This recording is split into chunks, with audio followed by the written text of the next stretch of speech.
대규모 집단 감염의 진원지인 교회가 진단검사를 방해하고 자가격리하랬더니 집회에 나가고 문재인 대통령은 국가 방역에 대한 도전이다. 또 국민 생명을 위협하는 용서 못할 행위라며 엄단하라고 지시했습니다. 손병상 기자입니다.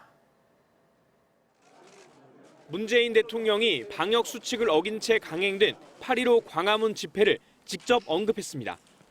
국가 방역 시스템에 대한 명백한 도전이자 국민 생명을 위협하는 용서할 수 없는 행위라고 못 박았습니다. SNS를 통한 공개적인 비판이었고 그 수위는 이례적일 정도로 강했습니다. 방역 협조를 거부하는 일부 교회 상황은 매우 우려스럽다. 격리가 필요한 사람까지 집회에 참여한 건 대단히 비상식적이다. 조목조목 구체적으로 지적했습니다. 정부 부처에는 법에 따른 엄중한 대응을 지시했습니다.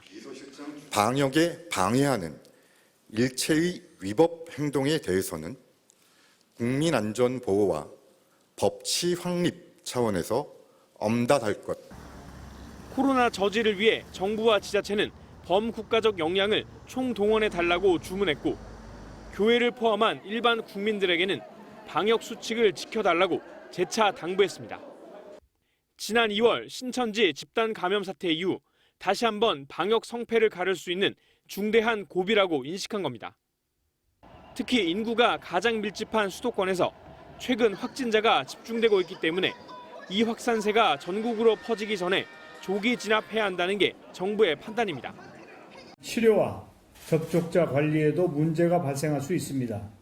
수도권 지자체는 공동 대응 체계를 신속히 가동해 주시고 한편 민주당 대표 선거에 도전한 이낙연, 김부겸, 박주민 세 후보는 나란히 방역 노력을 헛되게 만든 전광훈 목사를 다시 구속해야 한다고 목소리를 높였습니다.